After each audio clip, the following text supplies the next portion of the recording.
ద్వారం వద్ద అక్రమంగా నిర్మించినటువంటి రేకుల షెడ్డును దేవస్థానం అధికారులు నిన్న తీసేయడం జరిగింది. అయితే నేను దేవస్థానం తీసేసిన తర్వాత మున్సిపల్ శానిటైజర్ ఇన్స్పెక్టర్ మధ్యాహ్నం 3 గంటలకు ప్రెస్ మీట్ పెట్టి అది మేమే వేయించినాము, మా ఏమంటారు కలెక్టర్ గారు చెప్పారు, ఎమ్మెల్యే గారు చెప్పారు అని చెప్పేసి నా స్టేట్మెంట్ ఇవ్వడం జరిగింది. నేను ఒకటే సూటిగా అడుగుతున్నా, అసలు షెడ్ వేసేసరికి నువ్వు అని చెప్పి అంటున్నా. ఎందుకంటే మున్సిపల్ కమిషనర్ తెలియదు, అడే ఏఈ తెలియదు, టౌన్ ప్లానింగ్ ఆఫీసర్ తెలియదు, ఎవరు తెలియకుండా షెడ్ ఎట్లా వేయించినావు? మున్సిపల్ తీర్మానం ఉందా? అది కూడా లేదు. ఏం లేకుండా షెడ్ నువ్వు ఎట్లా వేపిస్తావు?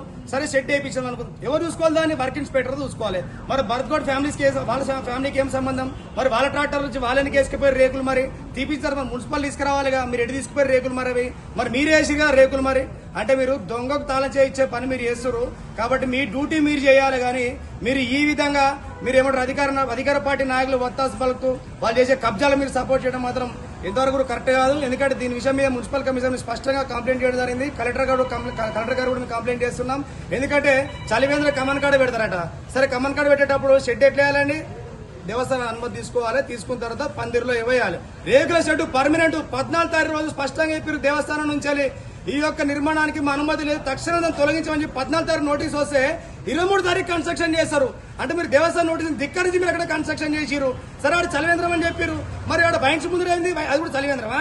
ఒకటో వాళ్ళ వైన్స్ ముందు నల్లపోచం వాళ్ళ వైన్స్ ముందు కూడా సాపి చేసిరు అక్కడ రేకుల షెడ్ వేసానికి, మరి అది కూడా చలివేంద్రమా? కాబట్టి ఇలాంటి దిక్కుమాల పట్టు సిగ్గుమాల పనులు చేయడం బంద్ చేసుకుని ఫస్ట్ మనం ఎన్నుకున్నటువంటి ప్రజలు న్యాయం చేసినట్టు ఉండాలి. కానీ అక్రమ మార్గంలో వచ్చినాక మనం అక్రమంగా సంపాదించడం మాత్రం ఎంత కూడా కరెక్ట్ కాదు. ఆఫీసర్ కూడా ఒళ్ళు దగ్గరట్టుకుని పనిచేయాలి.